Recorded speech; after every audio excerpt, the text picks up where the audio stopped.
कराची को बिजली फराहमी की निजी कंपनी कराची इलेक्ट्रिक के चीफ एग्जीक्यूटिव ऑफिसर मोंस अलवी ने बिजली महंगी होने का एतराफ़ कर लिया है।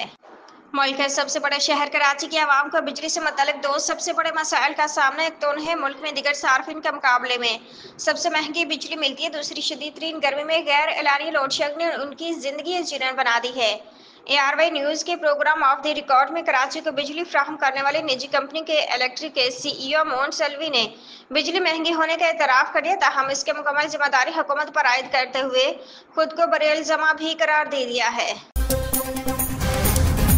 कराची के मुख्तलिफ इलाकों में दोबारा ज़िलज़िले के झटके महसूस किए गए। तफसीलात के मुताबिक ज़िलज़िले के झटके मलीर, कायदाबाद, लाठी, शेरपाव कॉलोनी, हस्पताल, चौरंगी, बिन कासिम, शाह लतीफ़ टाउन और भैंस कॉलोनी में महसूस किए गए। ज़िलज़िला पेमा मरकज़ के मुताबिक ज़िलज़िले का मरकज़ मलीर से 10 किलोमीटर दूर मशरिक में था, जिसकी शिद्दत 3.1 और गहराई 80 किलोमीटर रिकॉर्ड की गई। न्यूयॉर्क पाकिस्तानी वफ्द के सरबराह chairman People's Party Bilawal Bhutto ने कहा है कि मोदी का मकबूजा कश्मीर और नेतन्याहू का फ़लस्तीन में जुल्म दोनों एक ही चेहरे हैं। ये बात उन्होंने न्यूयॉर्क में प्रेस कॉन्फ्रेंस से खिताब करते हुए कही। बिलावल भुट्टो ने कहा कि मोदी की पॉलिसियां भारत में इंतहा पसंदी को हवा दे रही हैं। पाकिस्तानी वफ्द के सरबराह ने कहा कि मोदी और नेतन्याहू दोनों इंतहा पसंद हैं जो नफरत को फ़रोग़ दे रहे हैं। मोदी का मकबूजा कश्मीर में और नेतन्याहू का फ़लस्तीन में जुल्म दोनों एक ही चेहरे हैं।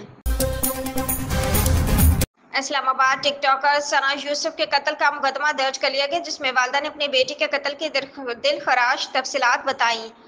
तफसीलात के मुताबिक टिकटॉकर सना यूसुफ के कत्ल का मुकदमा दर्ज कर लिया गया। मुकदमा मकतूला की वालिदा की मदद में दर्ज किया गया। वालिदा ने बताया कि पीर की शाम 5 बजे मुलजिम हमारे घर दाखिल हुआ और फायरिंग की। सना पर फायरिंग करने के बाद मुलजिम फरार हुआ।